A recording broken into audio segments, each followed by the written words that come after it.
The Earth is believed to have formed 4.6 billion years ago. Within the first 150 million years, it began cooling and releasing gases from the lithosphere, which created the earliest forms of the Earth's atmosphere. Prior to the creation of this atmosphere, the sun's ultraviolet radiation made for uninhabitable conditions. But as the Earth cooled further, water condensed in the atmosphere and oxygen accumulated, making way for organic compounds. This spawned single-celled organisms and then plant life. And down through time, the evolutionary chain continued. And then we arrive at a species that does not seem to fit as well as the rest. Homo sapiens' gestation period of 9 months mimics the 3.8 billion year evolution of all life on Earth. The human embryo repeats the evolution of all species.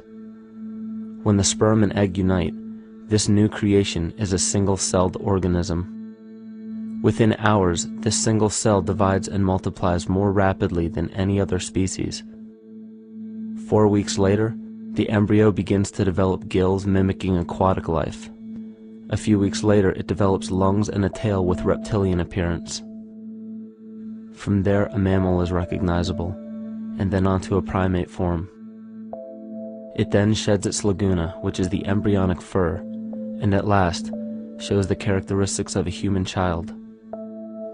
The human body is a community of approximately 50 trillion cells.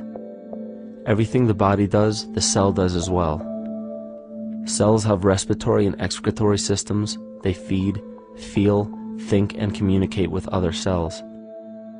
Trillions of cells make up a single organism called the human body, and billions of human bodies help make up the organism we call Earth. The Earth has more similarities with the human anatomy than you may think. Earth has its own electromagnetic generation, just like the human body. Research has found that a direct current of electricity flows through perineural cells found around every nerve in the body. These pathways are called energy meridians and have been used in the practice of acupuncture for at least 2,000 years. Dating even farther back is the notion of dragon paths or ley lines, in which many megalithic structures and stone monuments were erected, marking the energy meridians of the Earth. These energy meridians are generated by the resonant frequencies of the Earth, called the Schumann waves. Each planetary body has its own resonant frequencies, and is determined by the circumference and diameter, as well as the speed of orbit and rotation. The Earth's resonant frequency starts at 7.83 Hz and ends with the 7th harmonic at 43.2 Hz, correlating with the 7 chakras. Ultimately, the greatest discovery of our Earth is its consciousness. A visible attribute of consciousness is an energetic field that governs the shaping of organisms. Morphogenesis is a scientific term to explain this very shaping of tissues, organs, and entire organisms. Consciousness is the creative force of the entire universe. It has been given many names such as God, Yahweh, Krishna, nature, the field, and divinity. The entire universe is in fact a single living, conscious organism with complete awareness of itself.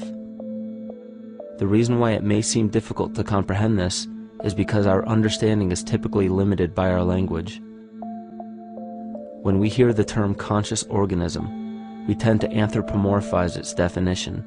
By giving it human qualities, we mistakenly look past what an organism truly is in the first place. The definition of an organism is any living thing capable of response to stimuli, reproduction, growth and development, and maintenance of homeostasis as a stable whole. Our universe does all of these things. The consciousness of our universe is responsible for the form and purpose that all matter assumes. The Earth's resonant frequencies are a result of its form. These frequencies are responsible for biological rhythms, such as menstrual and circadian cycles, as well as behavioral and emotional patterns. The frequencies are then picked up by the flora and fauna, which are biological instruments that respond to the wave patterns. The wave patterns resonate in the cranial structure of our head and converge in the center of our brain, which is where we find the pineal gland. The pineal gland is believed in many cultures to be the spiritual third eye responsible for intuition. Descartes called it the seat of the soul where mind and body meet. Each individual cell in our body receives an electromagnetic impulse from our central nervous system. They receive the very same impulse that was disseminated to every biological instrument from the earth. An explanation of our conscious universe has been attempted by religion, science, and philosophy. The neglect of biological nature from any organism causes illness. A divorce from nature, exile from Eden, confounding of tongues, they are all symptoms not of a biblical God or deity, but the true self. The greatest and only threat to ourselves is a loss of self, the death of our divinity. As we barrel through history with oceans of information, yet barely a drop of wisdom, we have to understand how we lost ourself.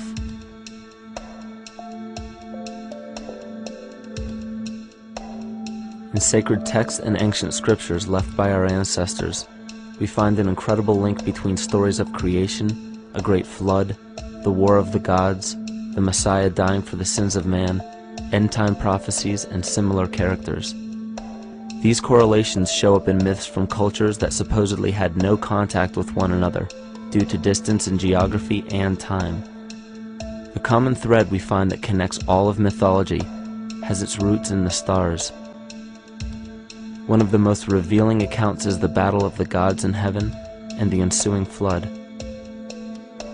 In the Bible, Lucifer rivaled the Lord and was defeated and cast down to earth. In the creation myth of the Enuma Elish, we find a similar story of Tiamat being defeated by Marduk and cast down to the abyss of Apsu. In chaos, Tiamat, the mother of them both, Apsu and Tiamat's waters were mingled together, meaning that the chaotic waters of Tiamat were somehow mixed with the sweet waters of Apsu. Apsu was the Sumero-Akkadian god of the abyss beneath the earth. Tiamat, also known as Lucifer, was known as a serpent or dragon and was defeated by Marduk. Marduk was the father of Nebo or Mercury, and Mercury is the same mythological character as the Zoroastrian Mithra, the Egyptian Hermes Anubis, and the Gnostic Hermes Christos. The most recent version of Mercury, however, is the Archangel Michael in the Bible, who defeated Lucifer and sent him to the abyss of the earth, or hell. This story is steeped in astrological significance in the Bible and in many other ancient scriptures. This leads to an event in history that is recorded by many researchers regarding the cosmic upheaval and historic deluge. William Commonus Beaumont states, "The flood immortalizes the collision of a fallen planet, later termed Satan, actually a cometary body with our Earth." Consider what this reveals. He postulates that a planet, later termed Satan, fell to the earth, creating the flood we see recorded in the Bible and other myths. Lucifer, or Tiamat, was a planet known to ancient cultures as the Glistening One, the dragon of chaotic salt waters. The light from the sun illuminated this planet's water, which gave it a glow that rivaled the sun's own light, which is where we hear about Lucifer rivaling the Lord. The Lord in this case being the sun, which sustains and gives warmth to the earth. The planet Tiamat, or Lucifer, was destroyed by a cataclysmic event that hurled the watery planet to the abyss of the earth. In the book of Enoch, it reveals, "And behold, a star fell from heaven, and when it fell to earth, I saw how the earth was swallowed up in a great abyss." The myth of the Ute Indians states, "The sun was shivered into 1,000 fragments, which fell to earth, causing a general conflagration. Then Tawats fled before the destruction he had wrought. And as he fled, the burning earth consumed his feet, legs, body, hands, and arms, until at last, swollen with heat, the eyes of the god burst and tears gushed forth in a flood which spread over the earth, extinguishing the fire." This myth resembles the translation of the Enuma Elish by Stephanie Daly in her book Myth from Mesopotamia. which explains that Tiamat's eyes became the source of the Tigris and Euphrates rivers. As written in the book of Revelations, "And there was a war in heaven. Michael and his angels fought against the dragon, and the dragon and his angels fought back. The great dragon was hurled down, that ancient serpent called the devil, or Satan, who leads the whole world astray. He was hurled to the earth." The Roman mythology of Ovid gives the story of Phaeton, which happens to be another name given to the watery planet Lucifer, or Tiamat. This story reveals that Phaeton was a child of the sun and wished to become the sun for a day. Phaeton attempted this feat, and eventually Jove, who is also known as Marduk, destroyed Phaeton, sending him crashing to the earth in flames and put out by a tremendous flood of water from a river unseen before. The common theme we notice here is that of a saltwater planet, the great dragon, Lucifer, Tiamat, or Phaeton, was defeated and fell to the earth, and now dwells in the abyss known as Hell, giving us the outline of the story of Lucifer rising up against the Lord and being defeated and banished to rule the underworld. As we know, however, an outline is but a shell of a story. The inner meaning, the spirit of the myth, comes with a deeper understanding of the essence of each planet, not just the physical planet, but the conscious core, because we know now that the proportions and velocity of a planet gives them their own characteristic frequencies, which govern biological and behavioral patterns. These planets reflect the archetypal psychology of man. In ancient times, probably the most important field of research was the study of the heavens. Galactic bodies and their movement through the sky were known to be symbolic of the inner faculties within human consciousness. Within all organisms, outdated science has only explained the physical world measured by our five senses. Only in esoteric religions, mysticism, and quantum fields of science are we to find any attempt at explaining where thoughts and emotions fit into the sense-perceptible world. We also understand now that humanity is a community of cells within the organism of the Earth. The Earth, therefore, is a higher organism that shapes our form and function. This higher organism and all other planetary bodies are governed by consciousness, just as we individual humans are. Therefore, the Newtonian belief that galactic bodies are nothing more than lifeless forms floating in space is tantamount to claiming that we humans are nothing more than a composite of elements in motion. We know that this is untrue because we feel, we think, and furthermore we see the result of our consciousness creating what we call life. Plato wrote, "This world is indeed a living being, endowed with a soul and intelligence, a single visible living entity containing all other living entities, which by their nature are all related." Furthermore, the cosmos is a single living creature which contains all living creatures within it. And in an article out of the Sufi journal, the author writes, "The world is a living spiritual being." This was understood by the ancient philosophers and the alchemists, who referred to the spiritual essence of the world as the anima mundi, the soul of the world. In scriptures, we hear of the claim that angels guide the inner soulful actions of people, or that the gods wield influence over man. Most ancient spiritual and scientific teachings held the belief that the hierarchies of the gods, angels, archangels, archai, all the way down to the cherubim and the seraphim, are the hierarchies within the human psyche. In this way, we must understand that when the whole of ancient myths and sacred scriptures speak of spiritual influence from a higher being, they were speaking of archetypal forces that are inherent within us, not an influence from an external source. This is where we begin to see the relevance of astrology as an ancient form of science that resurfaced in the 19th and 20th centuries under the name of psychology. Friedrich Nietzsche even stated, "As long as you still experience the stars as something above you, you still lack a viewpoint of knowledge." This is astropsychology and maps the inner faculties of the psyche. In pre-Christian times, there were schools known today as the mystery schools or the mystery religions. The messages encoded in the scriptures and ancient archaeology came from adepts of spiritual science. The intent was to teach the initiates the deeper meaning of these myths. What became later termed as Lucifer, Satan, or the devil was representative of the ego, which rivals the Lord, the representative of the self. The true self is the epicenter of a person's entire being. It is the total sum of everything that we are. The false ego, on the other hand, is the idea and concept we create about ourselves in the course of our lives, which typically excludes any qualities we don't wish to accept about ourselves. However, humanity has been endowed with the freedom to choose either to obey the true self or to give in to the temptation of the vanity and materialism of the false ego.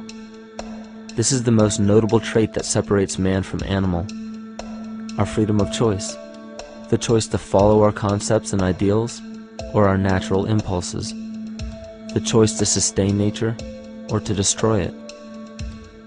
This freedom of choice weighs on the fate of the entire organism that we call humanity. Cancer begins with a group of cells within a community that fail to communicate with the conscious signal of the organism. Those cells begin to grow out of control and spread to other areas of the organism. This very disease is evident in our world today. The cancer upon our earth is the domination of our false ego and our divorce from nature. Collectively, among every human, vanity leads to segregation and competition. Competition leads to fear and greed. Greed leads to deceit and immorality. And immorality is the breeding ground for illness, waging war on our earth. Every act of hatred and destructiveness in our world begins with self-hate and self-destructiveness. And that all begins with a breakdown in communication.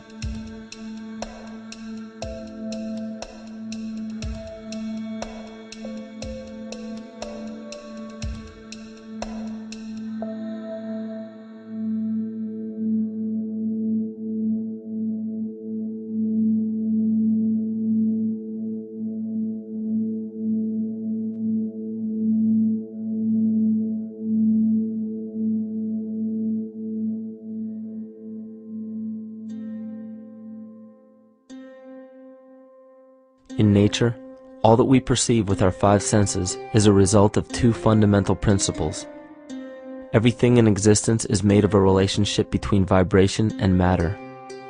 Vibration is a masculine creative force countered by matter, which is a feminine receptive force.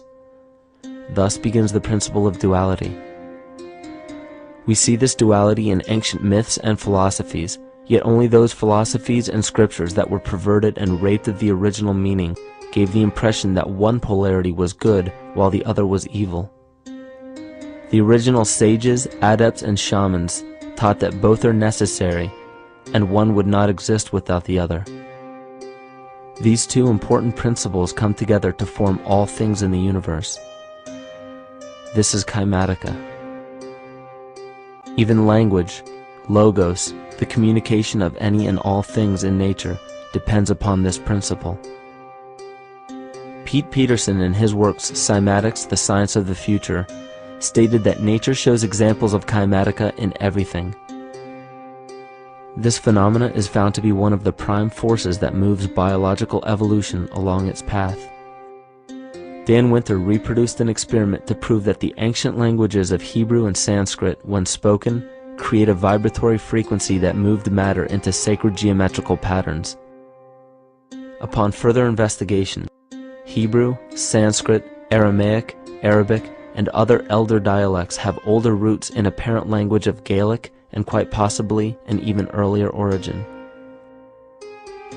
In Swami Murugesu's The Science of Mantra, he claimed that when a person chanted specific words in Sanskrit while filming a burning candle, the intensity as well as the color of the flame would change due to the frequency that the word would emit.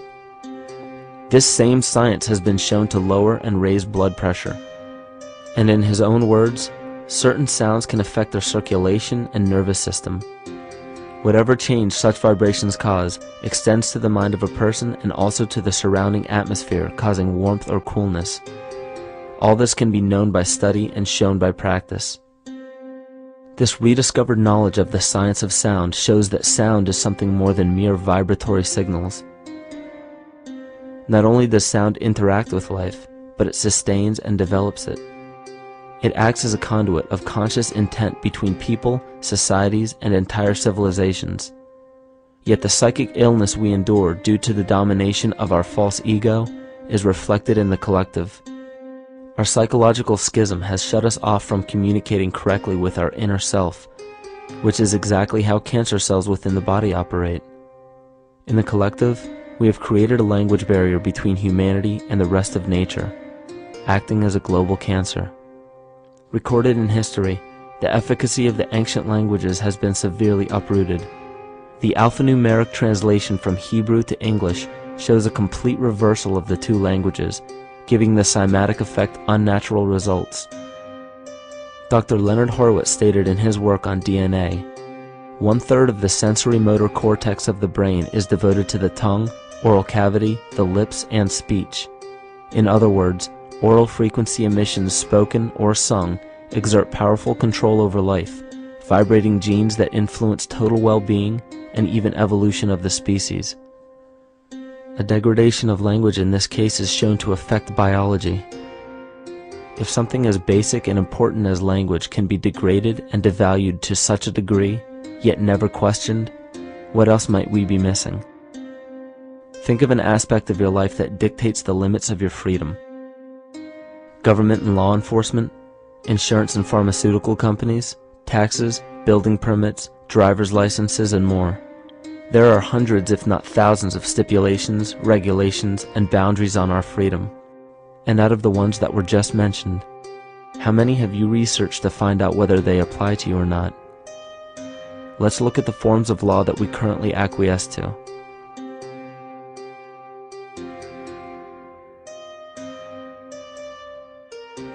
A common misconception among people is that any rule or regulation that governs them falls under one category: law. But there are many other forms of law that people abide by without realizing that they simply do not apply to them. Another misconception is that a nation's constitution gives us our rights. A constitution does nothing more than list the rights that we already have. We are born with inalienable rights, endowed to us by our Creator. They are not given to us, and they cannot be given away. The most a person can do with a right is choose whether to exercise it or not. Maritime admiralty law is what's known as the law of the water. It is superseded by civil law and only applies to those who willingly contract themselves into it.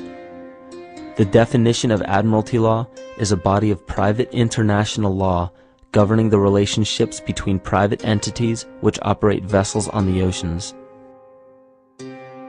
Let's look at how and why a form of law that is fashioned to govern corporations, businesses, and vessels has imposed its rule over natural human beings. This is all done through a form of word magic. A simple perversion of language has made it possible to convince people around the world that these alternative laws apply to them. One of the predominant beliefs in modern culture is that licenses, permits, registrations, and other forms of documentation are required to operate motor vehicles, use public roads, build structures and establishments, engage in free enterprise, and much more. Sadly, these beliefs are based on little to no investigation whatsoever, and are false. This belief structure is perpetuated by maritime admiralty law. This form of law was originally created to govern ships docking in foreign nations for the import or export of products and resources. It deals with banking and merchant affairs, not civil affairs. When a product is taken off of a ship and brought into a foreign land, that nation takes custody of the resource and accounts for it with a certificate. That certificate marks the birth date of that product in the custody of the respective nation. Think of why it is supposedly required to have a certificate of live birth in the first place. The Barron's Dictionary of Banking Terms defines a certificate as a paper establishing an ownership claim. So right there, we notice that everyone with a birth certificate is defined as being owned. People are used as collateral with other nations because the U.S. is bankrupt. The United States declared bankruptcy on March 9th of 1933. At this point, the U.S. began taking out loans from a private, non-government affiliated corporation called the Federal Reserve. With no money to pay back the loans, the United States began using the citizens as collateral. All birth and marriage certificates are literally warehouse receipts. Just look at the similarities of warehouse receipts and birth certificates. Both document the date of issue, a serial number, registration number or receipt number, a description of the product, and an authorized informant to notify the appropriate government agency. With all of this information being readily available, the majority of people are unaware of their involvement with maritime admiralty law. This is possible through the manipulation of language. This admiralty law changed the meaning of the word person from a natural living person to a corporation. Driver's licenses, vehicle registrations, auto insurance forms, building permits, gun permits, work permits, tax filing documents, birth and death certificates, traffic citations, and many other forms of documentation that were once believed to be absolutely necessary only applied to persons or corporations. Upon signing such a legal document, you are indirectly waiving your rights under the Constitution and lowering your status to that of a corporation that is created with the same exact name as you. The only way to reconcile your true name from the name of the corporation is to take notice that the corporation has its name in all capital letters. This is known as capitis diminutia maxima. You may take notice that your driver's license, birth certificate, social security card, insurance cards, and more use all capital letters to legally represent the corporation with your name, not you. The corporation is known as an artificial person, whereas you, the human being, are known as a natural person. This deception goes even deeper when it comes to the courts that we attend. When showing up to court, you will notice that there are seats for witnesses behind a wooden fence or barrier. The defendant must cross through the entrance to the other side of the barrier where the plaintiff and judge sit. This act symbolizes the boarding of a ship. At this time, business can be conducted in maritime admiralty law. The judge, acting as captain or banker, is responsible for settling the balance between the two sides. This is why there is always a monetary value involved in any court case. The captain is simply dealing with banking and merchant disputes. Once the balance is paid, the case is closed. To turn the court case away from admiralty law where your rights are not protected, you must avoid agreeing to represent the artificial person.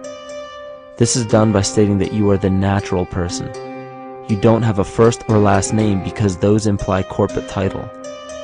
In a court case, you may state that the court takes judicial notice of your honor's oath of office.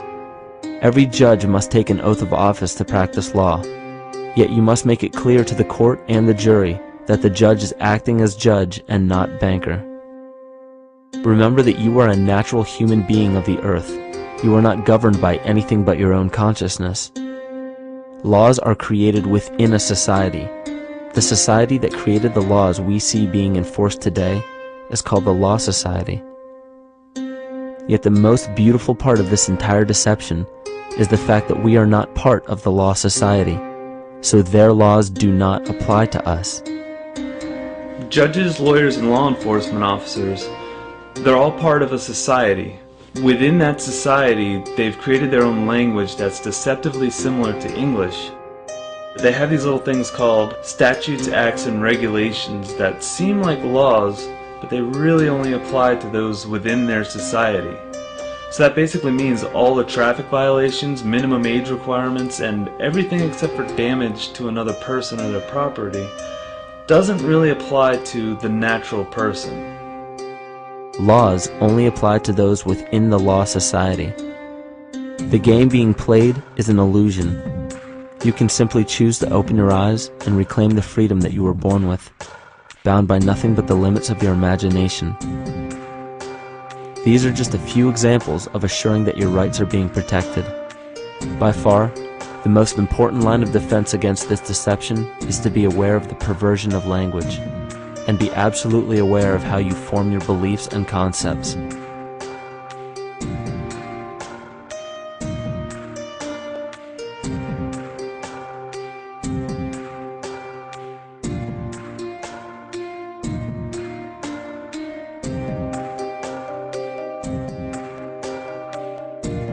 In all forms of the perversion of language, there is a mirror reflection of this in the microcosm of the psyche.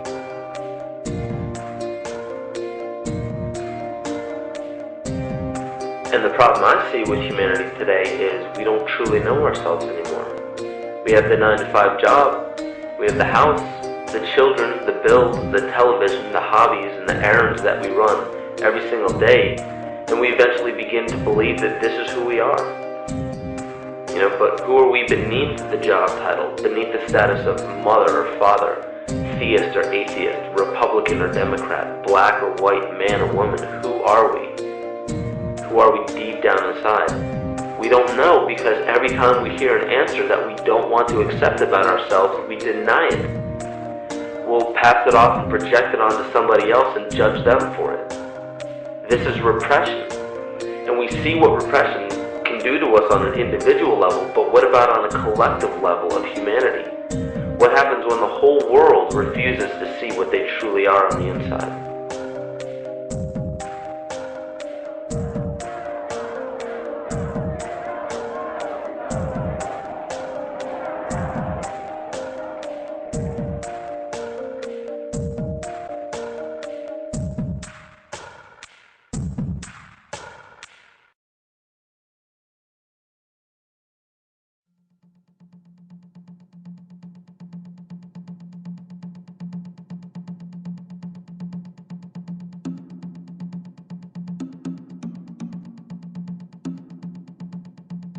Carl Jung discovered that there is a collective unconscious connected to all humans, meaning that the whole of humanity shares a single mind with one another.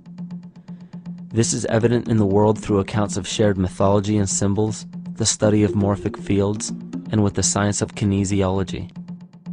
This collectivity is a global example of the unconscious mind of the human body, in which trillions of cells share a similar signal.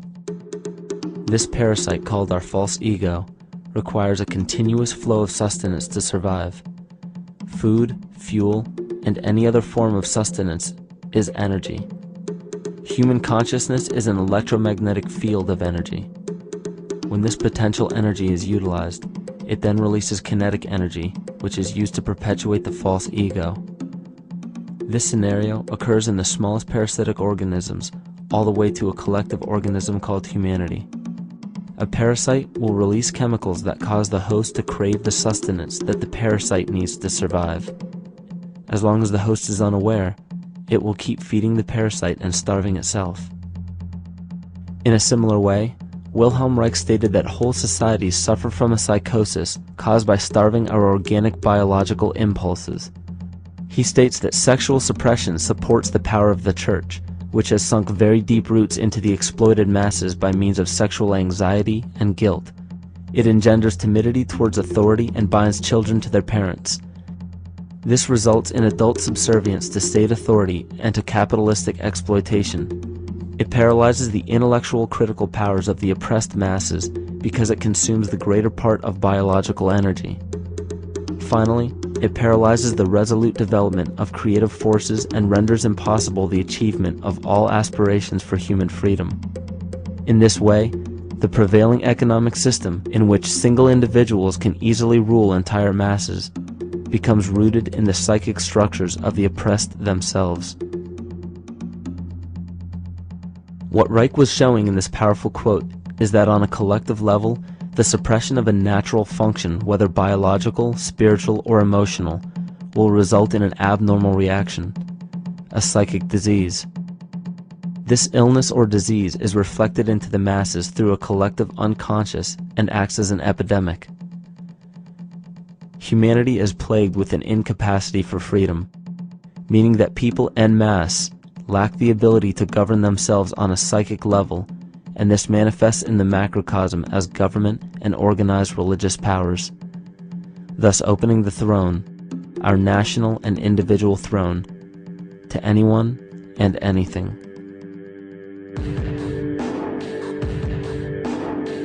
Enter the infamous rulers of the earth, the patriarchs of civilization, political, social, economic, and spiritual dictatorship, psychic tyranny. This simple illness within our psyche, This lack of responsibility and neglect of basic human freedom has made way for every tyrant that has ever held rule over people on this planet.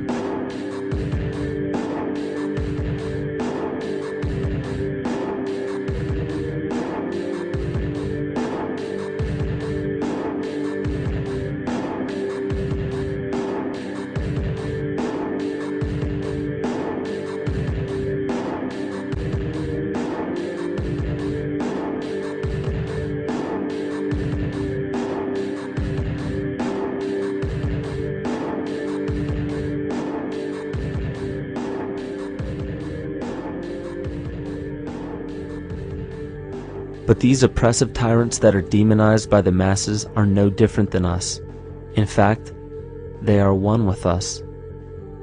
In the book The Prophet by Khalil Gibran, he poetically states, "I say, as the holy and the righteous cannot rise beyond the highest which is in each of you, so the wicked and the weak cannot fall lower than the lowest which is in you also." Every one of us has the capability to commit the most horrifying sin or show the most beautiful compassion to our fellow man. This is the very definition of an illness within the psyche and soul of man.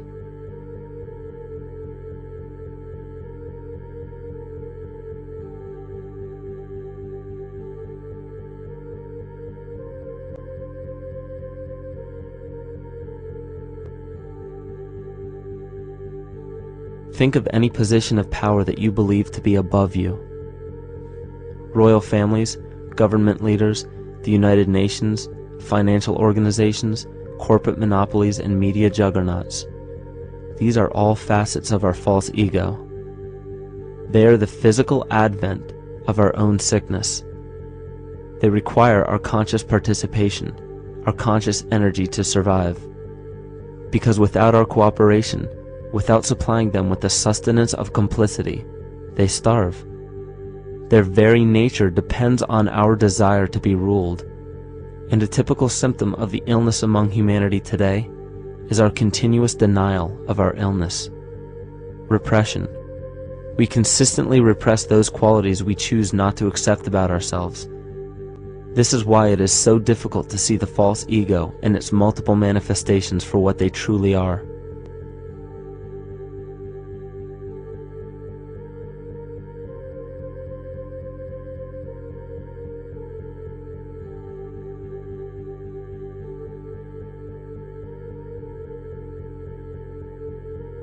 This is the very nature of the false ego.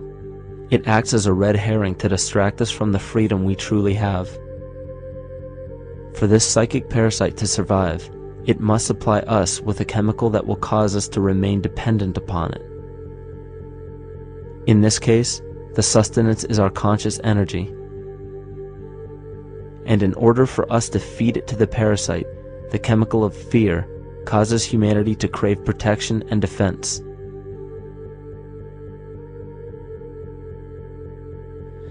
The functions of the body to survive can be broken down to two basic functions for any organism to survive.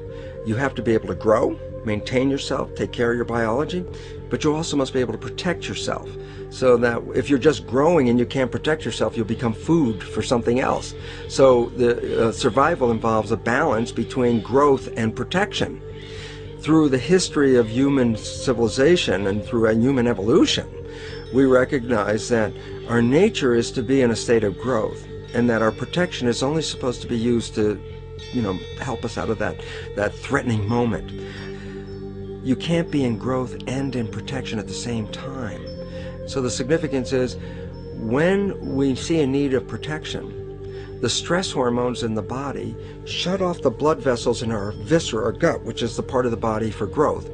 Well, the issue is, if you took the blood from the viscera and moved it out to the arms, then you left no blood in the viscera. That means no growth. But you're ready to fight. And when your fighting is finished, then the blood returns back to the viscera and you grow again. But in the world that we live in today, it's 24/7 fear.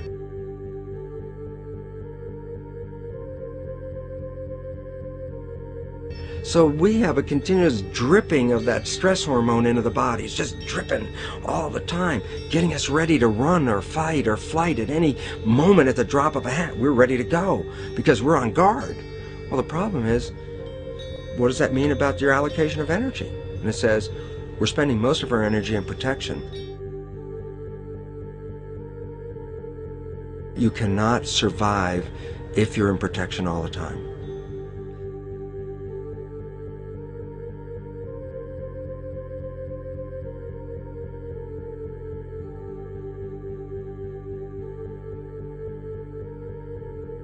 And if the parasite can control the nature of the fear, it can then create a fear among us that only it can defend us against.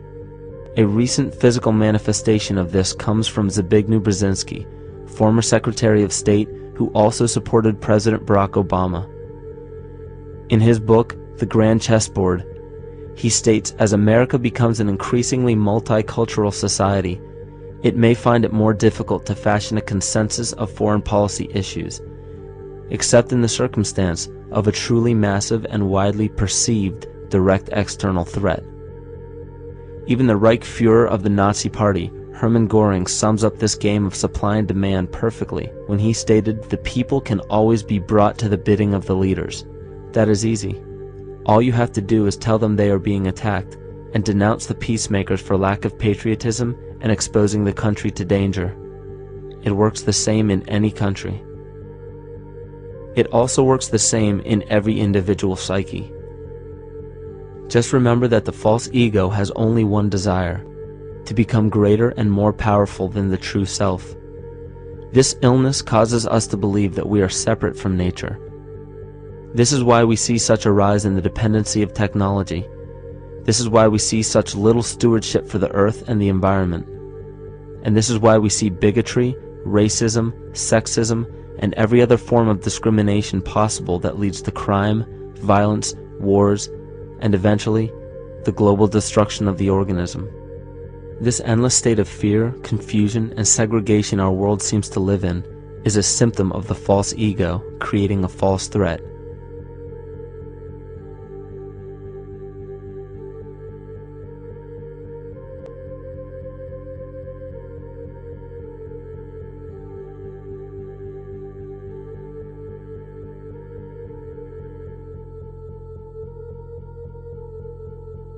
Many of the United States presidents have blood relations with each other. The Bush lineage has blood ties to a great number of former presidents. George Washington, Millard Fillmore, Franklin Pierce, Abraham Lincoln, Ulysses Grant, Rutherford Hayes, James Garfield, Grover Cleveland, Teddy Roosevelt, William Taft, Calvin Coolidge, Herbert Hoover, Franklin Roosevelt, Richard Nixon, and Gerald Ford.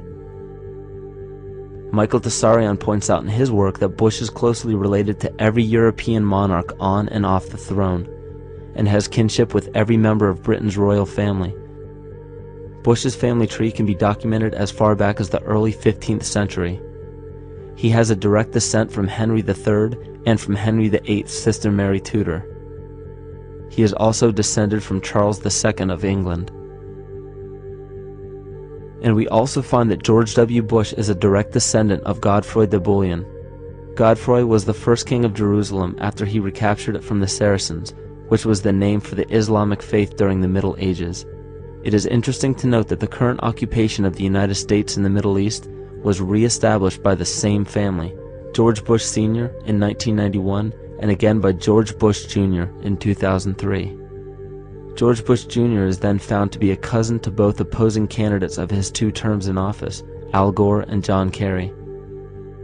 Democratic President Barack Obama also has blood ties with George W. Bush, as well as Gerald Ford, Lyndon Johnson, Harry Truman, James Madison, and the British Prime Minister Sir Winston Churchill.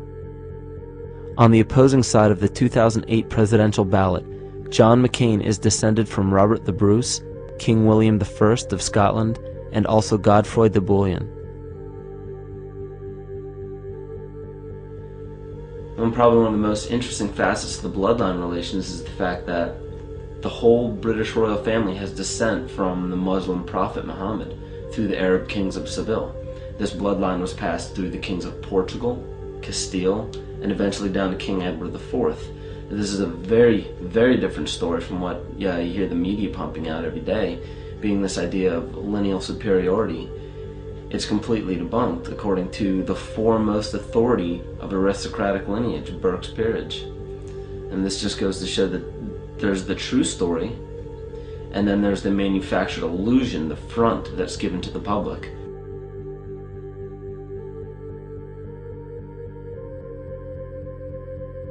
These blood ties go on and are documented thoroughly through literature such as Burke's Peerage and other comparable books. The point of all of this is that we find not just the same people, but the same intent within the people who have held high positions of monarchy, dynasty, aristocracy, and democracy in the past and present, and they are all related by a physical and symbolic link. This bloodline carries the symbol of our illness.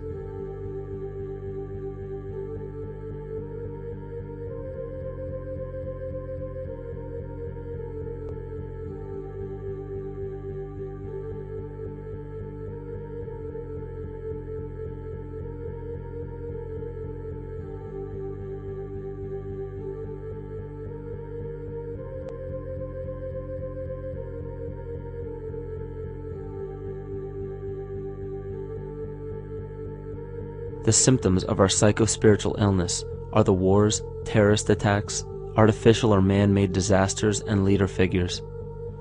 As long as the people remain oblivious to their inner drives and inner nature, they will always fail to recognize why these events take place and why these figures rise to such powerful positions.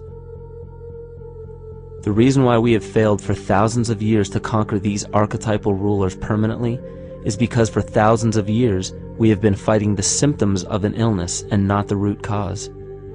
For every corrupt government that falls at the hands of a revolutionary, oppressed people, 2 more will rise in its place every time, because the root cause of a corrupt government does not exist in the individual leading that government. It exists within the psyche of every individual, because an unaware host to a deadly parasite will do anything to avoid accepting his own incapacity for freedom.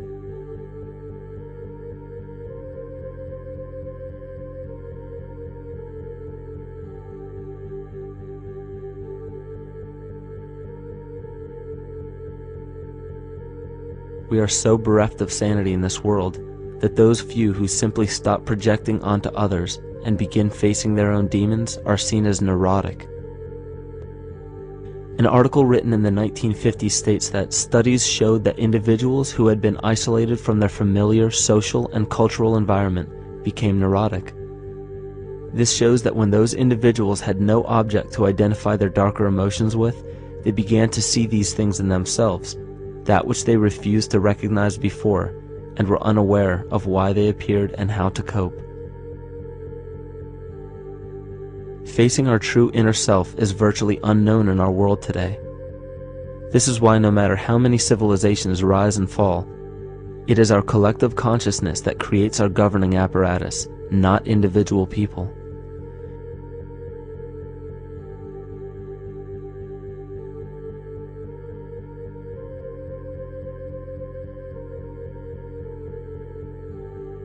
And after countless attempts, you would imagine that people would realize that a physical retaliation may not be the solution. Yet here we are, thousands of years later, with technology that can clone DNA, vehicles that can break the sound barrier and probe the depths of space, and science that can overcome almost any sickness. Yet we still fail to take notice to the importance of thoughts and consciousness.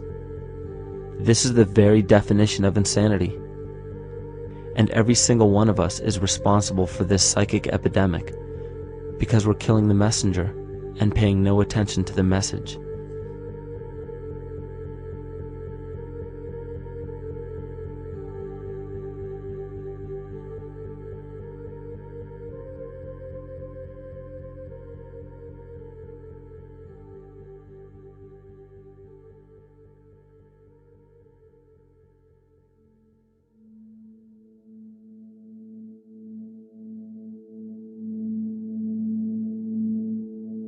During the 1990s, 3 Nobel laureates in medicine advanced research that revealed the primary function of DNA lies not in protein synthesis as widely believed for the past century, but in electromagnetic energy reception and transmission. Less than 3% of DNA's function involves protein manufacture.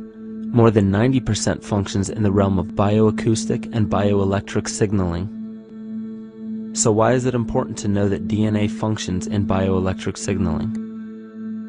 HeartMath Institute has discovered the heart and brain maintain a continuous two-way dialogue, each influencing the other's functioning. Although it is not well known, the heart sends far more information to the brain than the brain sends to the heart, and the signals the heart sends to the brain can influence perception, emotional processing, and higher cognitive functions. The heart also generates the strongest rhythmic electromagnetic field in the body, and this actually can be measured in the brainwaves of people around us. We are quite literally an electromagnetic expression of our highest cognitive function. The behavior of electromagnetism is evident throughout the world as dualism. All matter contains a negative and positive charge, which means organisms are built upon this foundation. The natural homeostasis of any organism is a balance of both polarities. Furthermore, research on emotional energetics shows that the heart's field is a carrier of emotional information and a mediator of bioelectromagnetic communication within and outside the body. Research shows our heart's field changes distinctly as we experience different emotions. It is registered in people's brains around us and apparently is capable of affecting cells, water, and DNA studied in vitro. Fear. The chemical supplied by a collective parasite creates a distinct bioelectric signal given off by the host. This signal is disseminated to the organisms within our community and will grow outward through the entire organism unless it is counterbalanced by an opposing force. Dr. Fritz Alan Popp discovered that the cells in our body communicate through biophotons, which are tiny particles of light that are single units of an electromagnetic field. This communication system within our body also exists between people in what's known as morphic resonance. This was known by the shamans, sages, and adepts of antiquity.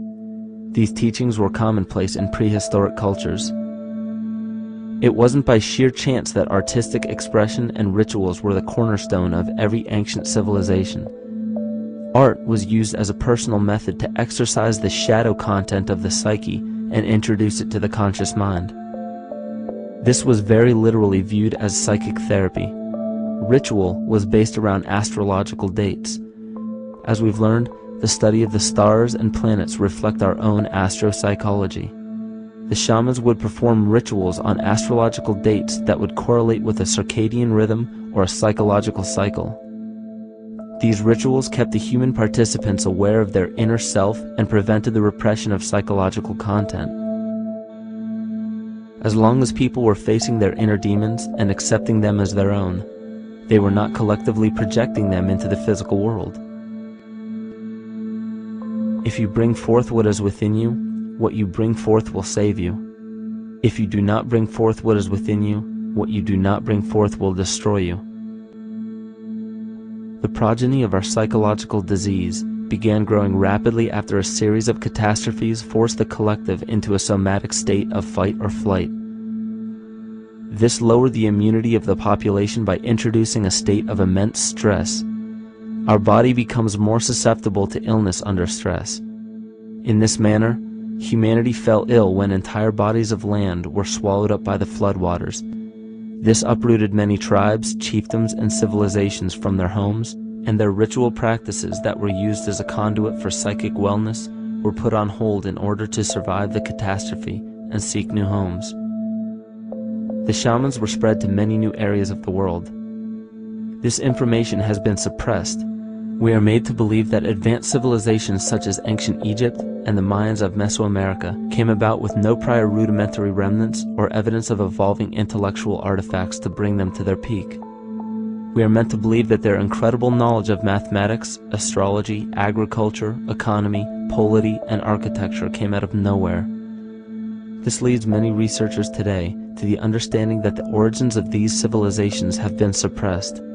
Not surprisingly, the force that has guided the suppression of this knowledge comes from the exact bloodline of the political and religious leaders stated previously. These are some of the notable book burnings and suppression of important texts in our history.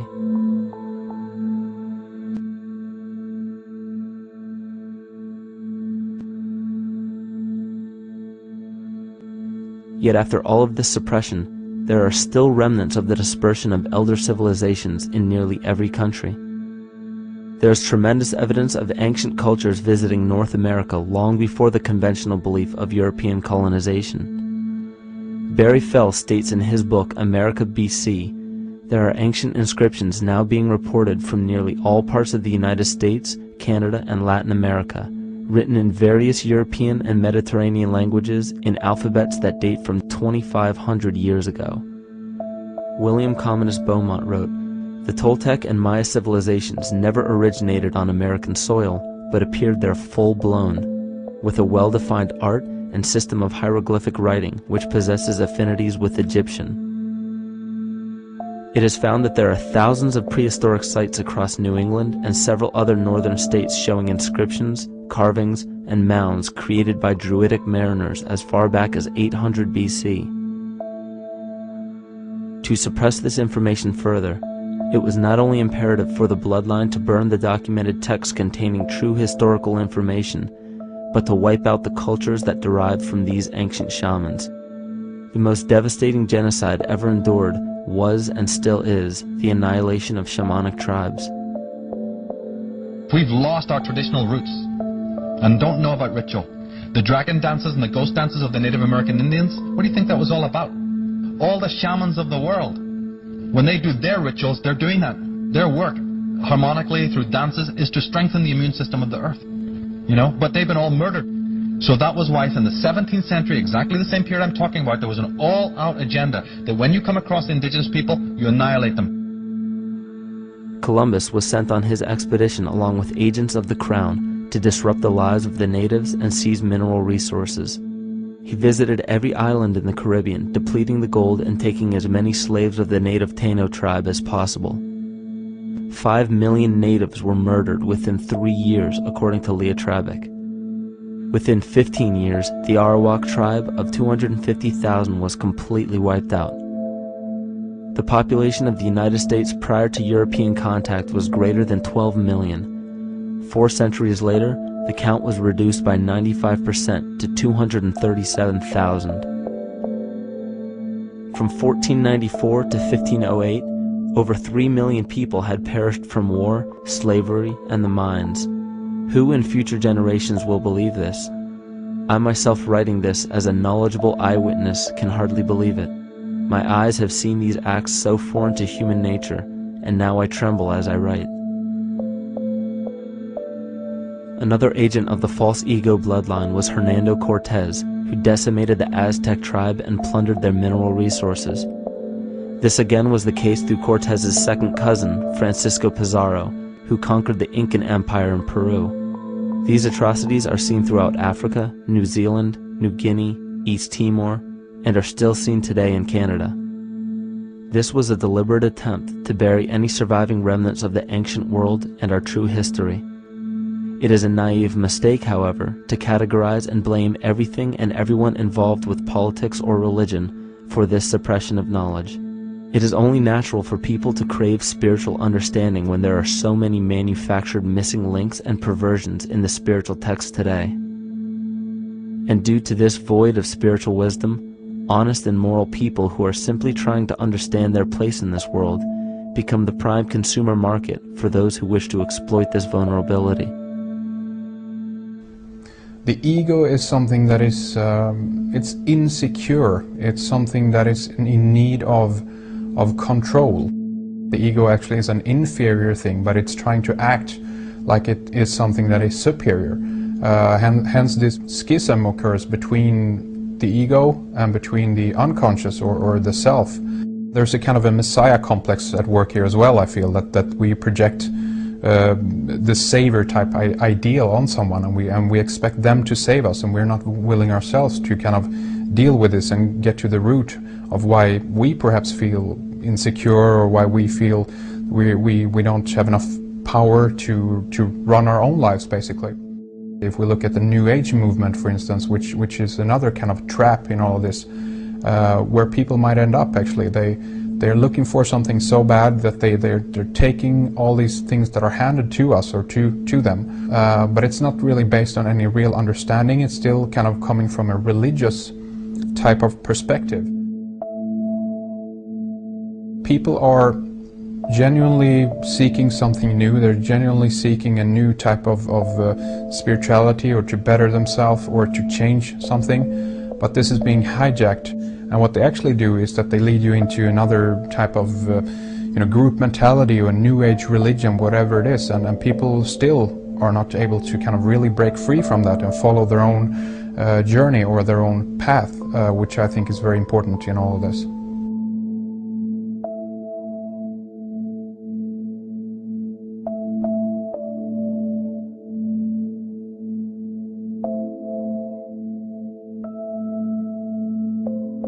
In the pre-Christian era, there were several cults of incredible power, most notably the stellar, solar, Saturnian, lunar, and mushroom cults.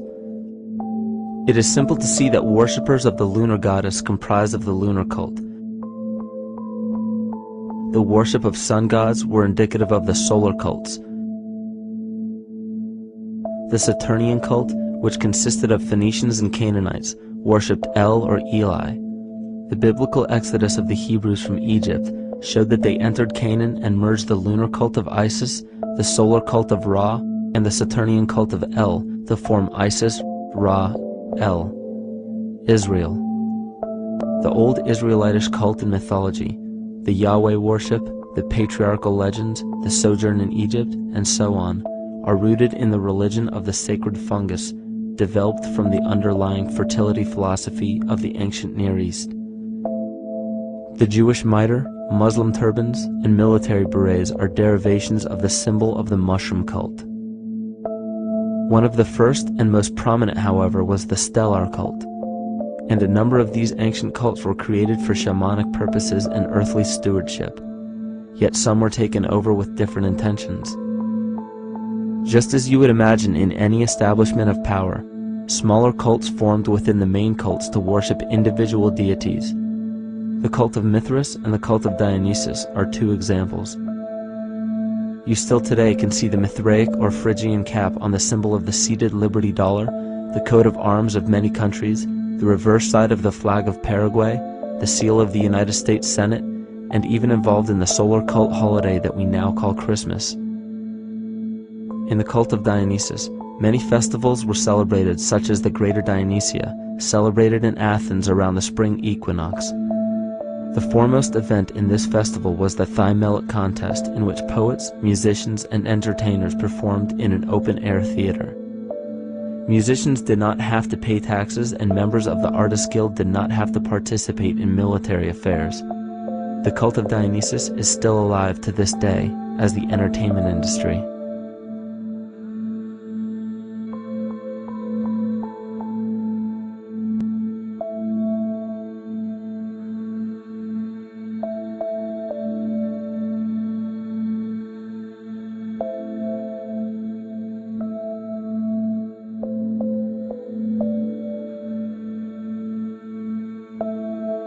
These cults still exist in many important positions of power throughout the entire civilized world. Yet the most important function of these groups is to manufacture the consent and complicity of the people. The conscious mind is the creative mind. It's the one that has your personal identity into it. It does the real thinking. And then there's a subconscious mind. Well, there's no entity in it. The subconscious mind is the equivalent of a tape player. It records behaviors, and then at the push of a button plays the behavior. It's automatic. It's a very convenient thing, because then we don't have to relearn all the time. Once you know it, you can make a pattern. The problem is that the basic patterns of belief and behavior that are programmed in the subconscious mind came from our teachers, primarily our parents, our family, and our community. So most people don't even understand how easily we're influenced by our environment. Every person that we encounter, every single situation that we're faced with, every little word that's said on television may not seem too influential to our conscious minds, but Your unconscious is designed specifically to let every environmental signal influence you without your awareness. So the question is, are we leading conscious or unconscious lives? And now neuroscience has told us in the unfolding of our lives, only 5% of our life is controlled by our conscious mind, and 95% of the time controlled by the subconscious with programs from other people that were installed in there. And the problem is, it means when those programs are playing, we don't see them. And the skeptics will sit there and say, consciousness, archetypes, astrology? No, no, no. We create things with our hands, not our minds. Archetypes aren't physical. They can't influence me. But when you think of the fact that we're only conscious of this small little fraction of our behavior, what we don't realize is that entire countries, entire civilizations that think they're free and independent, but are unconsciously too afraid to be free and independent, they will beg to be governed. And if they can't do it themselves, who do you think will consciously or unconsciously take that responsibility? It usually ends up being that strong, masculine, animus archetypal figure. When we think we're in danger, we're not looking for our mother to nurture us. We want our father to protect us. And right on cue with the age of fear, this age of catastrophe, the age of this parasite, we see masculine domination. And one of the primary conduits for giving our responsibility and our conscious energy away is money. We surely don't want to admit that our dependency on money is flawed, because that would imply that the fault is our own. And God forbid we take responsibility for our lives, so we blame the money. This is the cornerstone of the entire illusion being built around us by the false ego. Money is said to be the root of all evil, yet it cannot be evil because money is only a symbol. Symbols carry only the faith and spirit of the observer. This means that the symbol of paper money evokes and surfaces the evil intentions and inherent flaw of our false ego. Money only exists because we agree to accept it as valuable. And to further illustrate our incapacity for freedom, we've given the control of our faith-based money to a private corporation instead of the federal government. There is no law stating that we have to use Federal Reserve notes as currency. We choose to because we fear the alternative: independence.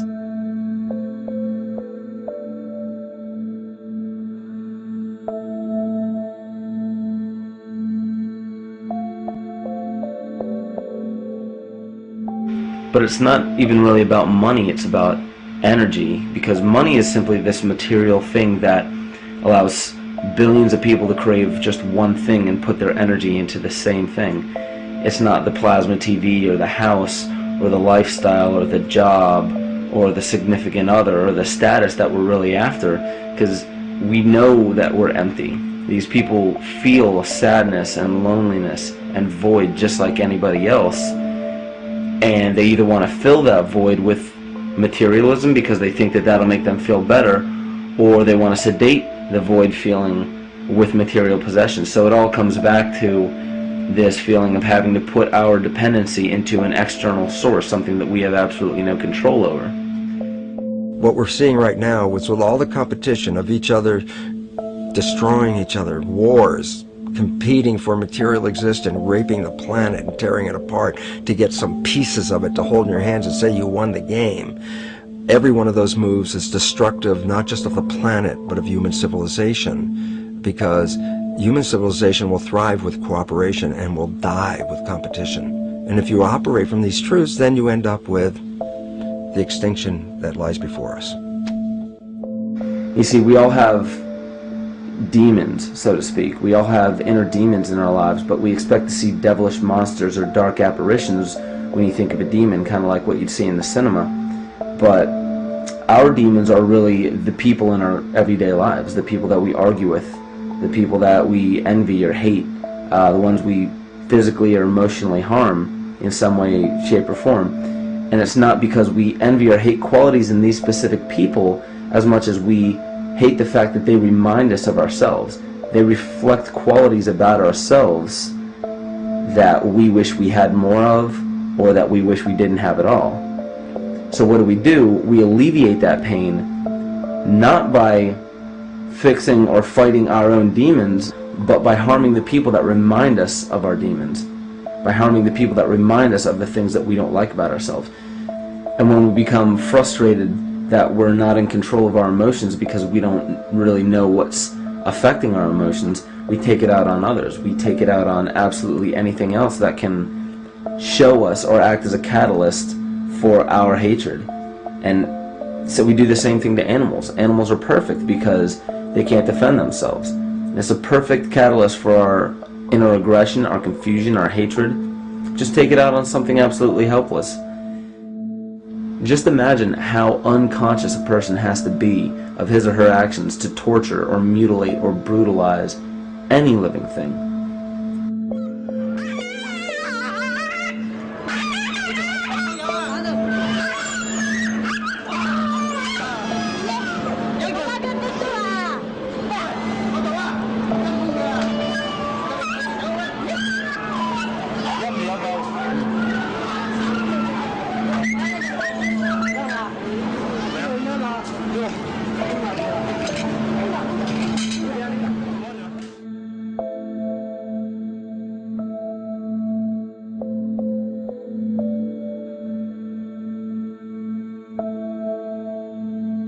The goat's down, and he'll be here, and we can. Ouch! Come on. He bit you. Look at his tail.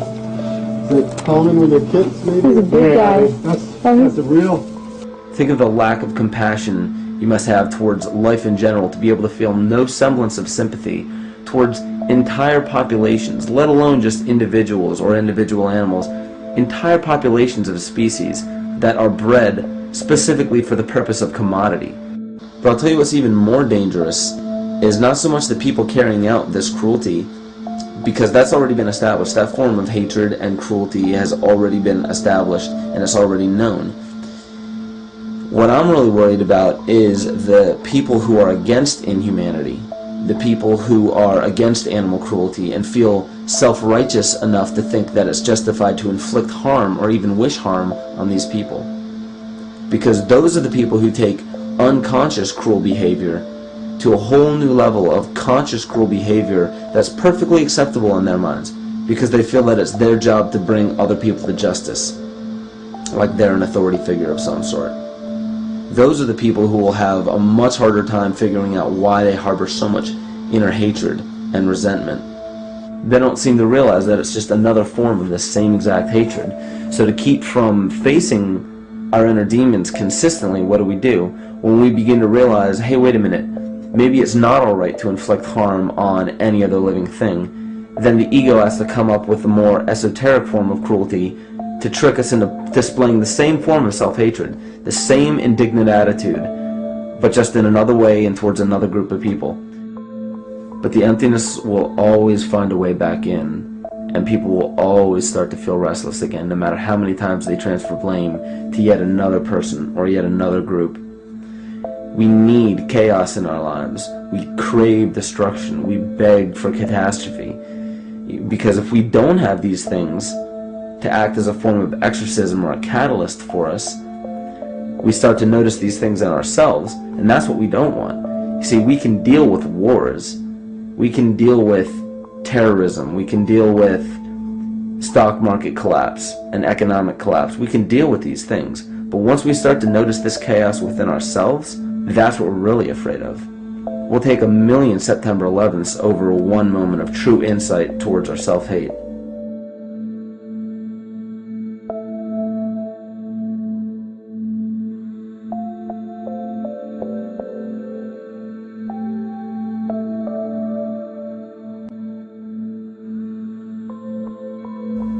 And you know, the most interesting part of all of this is we encounter things every day, every single day, that we either accept with open arms or that we reject violently.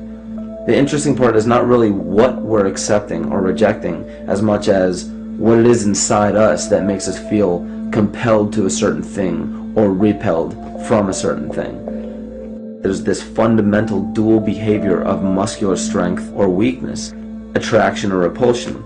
And what's interesting about this is when you realize that consciousness, awareness, that intangible essence that animates all matter into what we see around us as life, that is where you will find the origin of this dual behavior.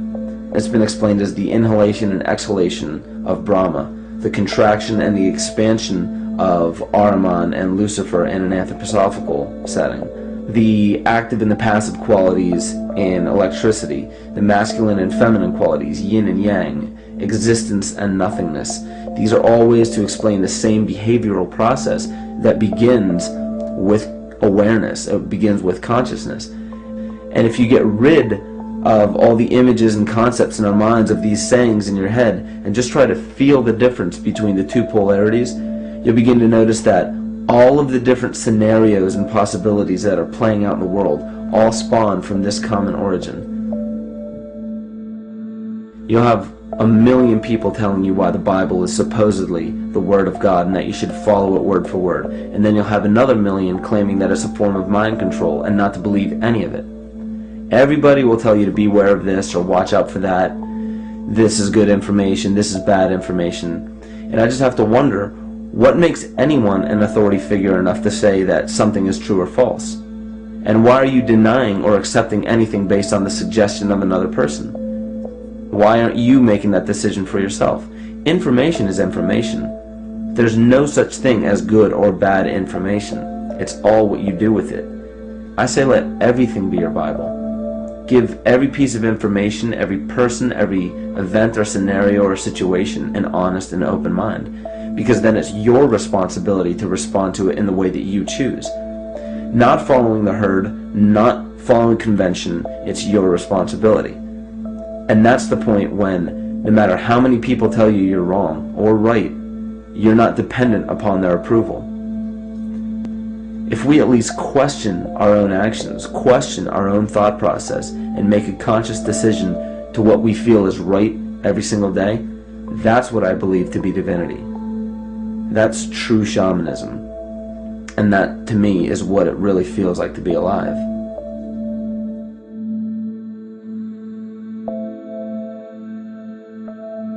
In this conscious, living universe, there are no laws of nature, just habits. There is nothing external to the universe to enforce a law upon it. The illusion of a fixed law of nature is only the result of there being no need for that habit to be broken. When habits need to be broken to ensure the survival of the organism, we see this event in nature and call it evolution. The collective mind shapes our evolution.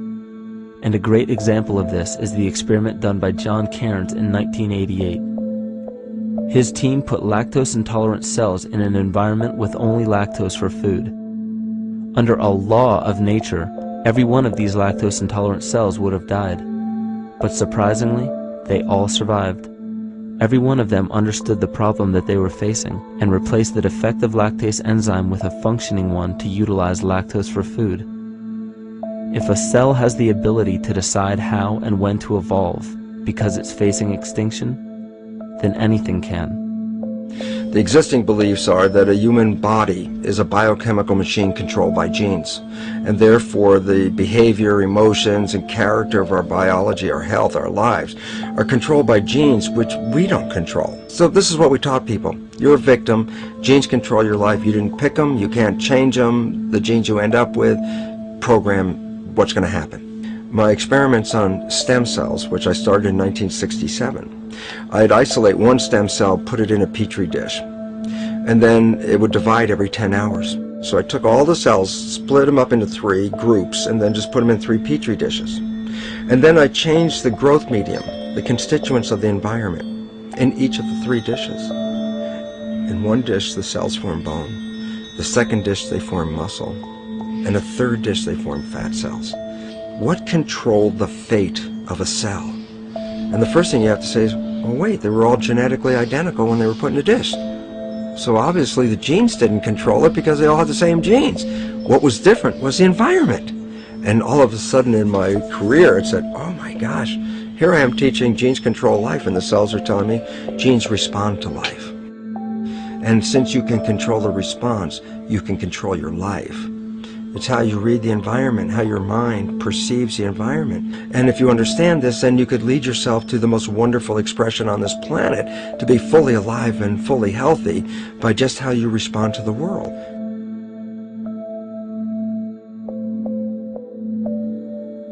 In the face of financial collapse across the world, political and religious wars raging tirelessly, and an ever-growing feeling of being lost and void of meaning, there is a great amount of energy being pushed to the surface of the collective mind. Evolution does not come about gradually.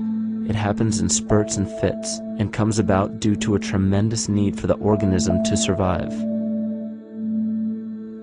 We are now at a point in history where we will choose. We will choose to become sovereign or remain dependent, to face our true self or continue fighting a ghost, to become well or allow this disease to grow, to live or to die. The choice is yours.